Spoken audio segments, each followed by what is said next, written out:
샬롬. 오늘도 하나님 말씀 앞에 나오신 여러분 환영합니다. 우리 함께 기도하겠습니다. 하나님, 오늘도 우리에게 귀한 말씀 주시니 감사합니다. 이 말씀 앞에서 우리의 영혼이 하나님 아버지께 얻을 것이, 또 하나님이 주실 것들이 우리의 유일한 소망이요 우리의 궁극의 기쁨임을 믿음으로 고백하며 이 시간에 간구합니다. 주여 허락하여 주시옵소서. 우리에게 주시옵소서.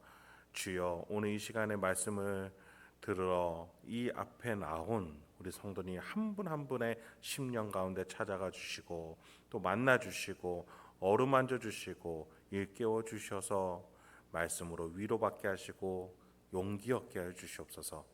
예수님의 이름으로 기도했습니다. 아멘.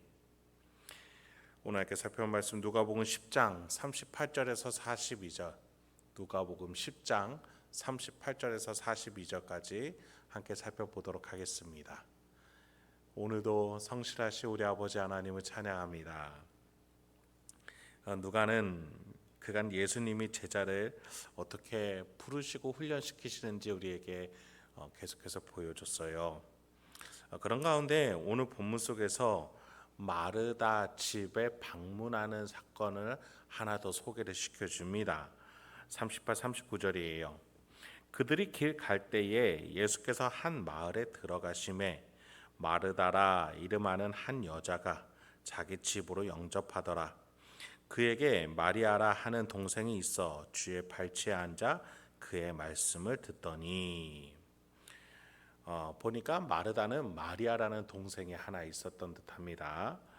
이 두 사람이 예수님께 본래부터 굉장히 적극적이고 호의적인 태도로 있었고, 그래서 예수님을 초청한 것처럼 보여요.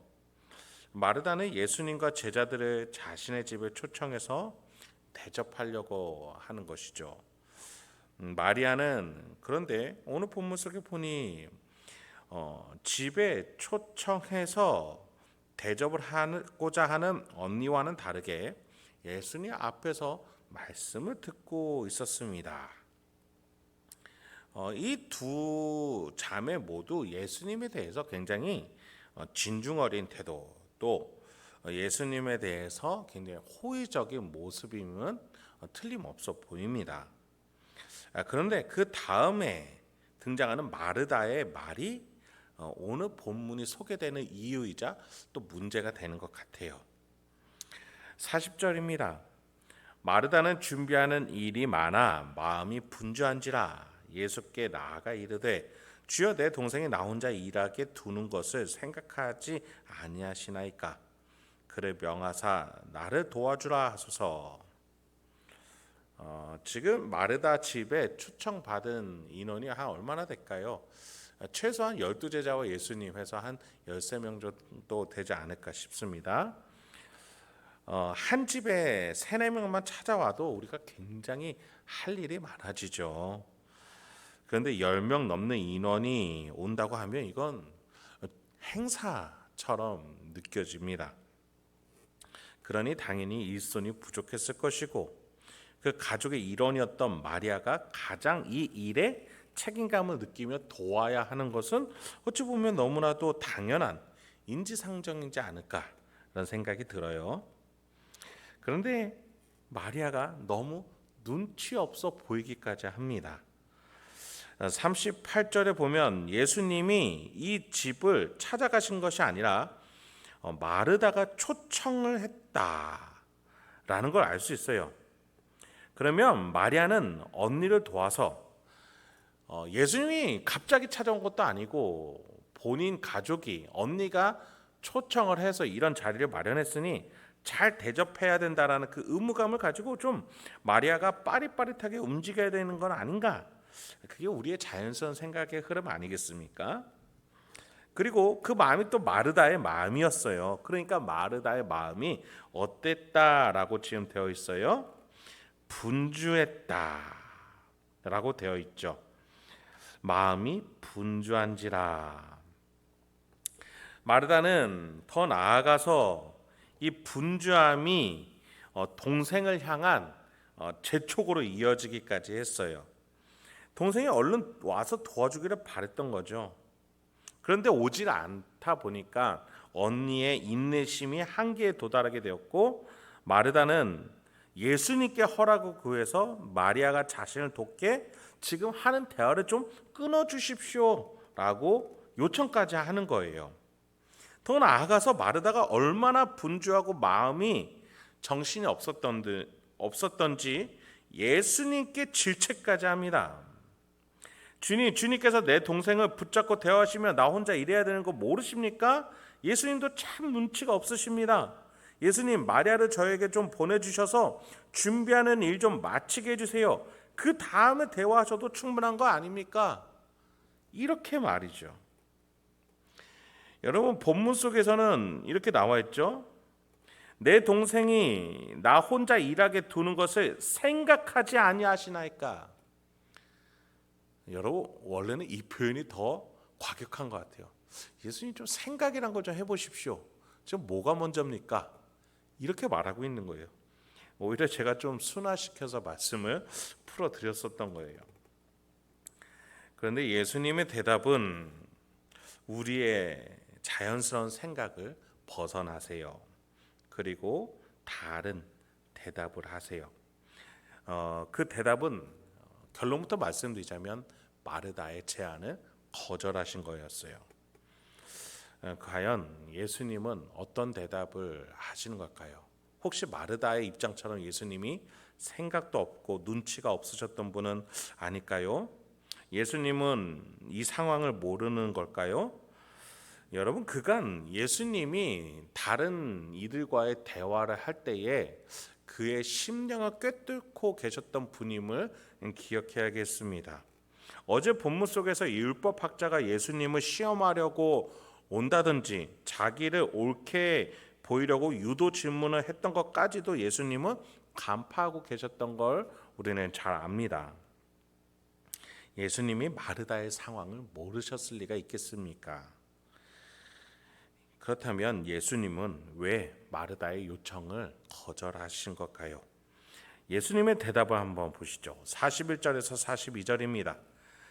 주께서 대답하여 이르시되 마르다야 마르다야 네가 많은 일로 염려하고 근심하나 몇 가지만 하든지 혹은 한 가지만이라도 족하니라. 마리아는 이 좋은 편을 택하였으니 빼앗기지 아니하리라 하시니라. 여러분, 예수님이여 그간 제자도를 설명하시면서 제자들을 부르시거나 또는 따라오겠다는 제자들에게 요구하시는 것들에 대한 언급들을 한번 잘 생각해 보세요. 우선순위에 대해서 계속해서 얘기하셨어요. 하나님의 뜻을 가장 우선순위에 두라는 거였어요. 하나님의 뜻은 지금 가장 무엇을 궁극적으로 얘기하고 계세요? 사람을 살리는, 영혼을 살리는 이 구원사역, 복음사역을 제1순위에 두어라, 이것이었습니다. 가족의 장례나 작별 인사, 또 이런 것과 같은 가족을 향한 마음보다도 복음 전파 사역에 두어라. 그 가족은 하나님이 챙기실 것이기 때문이죠. 또한 머리둘 곳 없을 정도로 변동성이 많은 사역임을 또 강조해 오셨어요. 우리의 실생활을 하나님이 책임지시니 머리둘 곳을 찾아서 복음 사역을 내려놓는 것을 금하셨죠.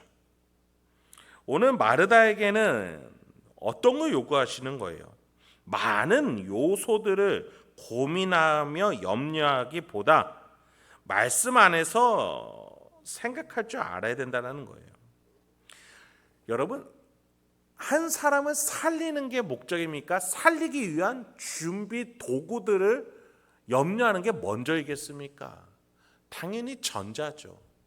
사람을 살리는 게 목적인데 그 살리기 위한 도구들을 준비하느라 분주하다면, 그렇게 해서 한 사람을 살리는 일을 우리가 2순위, 3순위를 미뤄둔다면 이것은 앞뒤가 바뀐 꼴밖에는 안 되는 것이죠. 하나님의 뜻, 그 하나님의 뜻을 가지고 오신 예수님을 앞에 두고서 그 예수님을 모시는 여러 가지 일을 근심하기보다 하나님의 뜻 되시는 예수님 앞으로 나오는 것이 먼저다. 그것이 가장 우선시 되어야 한다라는 영적 원리를 마르다에게 알려주고 싶으셨던 거예요. 물론 식사 준비하고 자리 마련하고 왜 예수님이 마르다 마음을 모르시겠어요. 그런데 그녀의 마음이 가면 갈수록 계속 나누어지니 예수님이 다시 한번 마음을 다잡을 수 있도록 중심을 제안해 주신 것이죠. 여러분, 교회도 마찬가지입니다. 교회는 사람이 모인 곳이죠.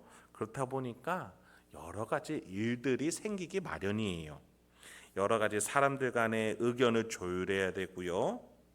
또 모였으니 밥도 먹어야죠. 그러다 보면 쓰레기도 발생하고 그걸 또 치워야 돼요. 그리고 어른만 있어요. 아이들도 있으니 또 그들도 돌봐야 됩니다. 여러 가지 일들이 있어요. 여러분, 이 일들 앞에서 우리가 가장 중심으로 기억해야 될 것은 영혼 구원이에요. 하나님의 뜻 되시는 영혼을 구원하고 영혼을 섬기고 영혼을 높일 줄 아는 것이 우리의 중심임을 기억하시기 바랍니다. 그 하나님의 뜻을 도외시한 채 다른 것을 강조한다면 그것은 하나님이 원치 않으신다라는 것을 예수님이 오늘 마르다 사건을 통해서 우리에게 알려주고 계신 것이죠. 여러분, 우리 교회는 하나님의 뜻, 영혼의 구원을 위해서 모였다는 사실 잊지 마시기 바랍니다. 교회 일들로 인해서 하나님의 뜻을 놓치는 일이 영혼을 구하는 일을 놓쳐서는 안 되겠습니다.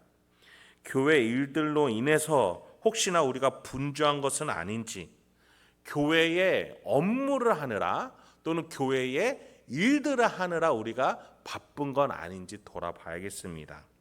교회의 일의 가장 우선순위는 영혼을 사랑하는 것에 있습니다.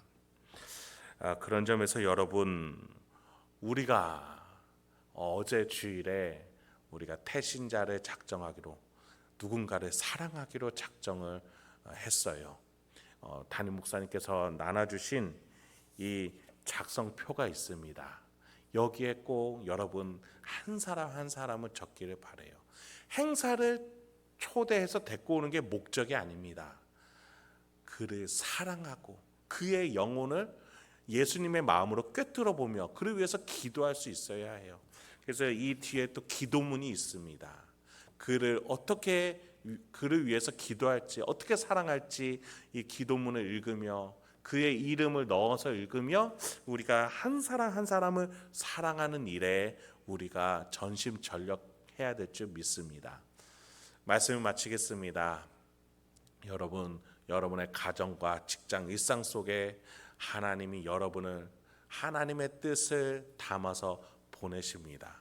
오늘 하루도 그렇게 명예롭게 하나님의 자녀로서 그 뜻을 가지고 중심을 잃지 마시고 담대하게 나아가시는, 하나님의 나라를 확장하고 전파하고 세우는 저와 여러분, 왕같은 명예로움을 가지고 나아가는 우리 행복한 교회가 되길 주님의 이름으로 권면드리고 또 축원드립니다.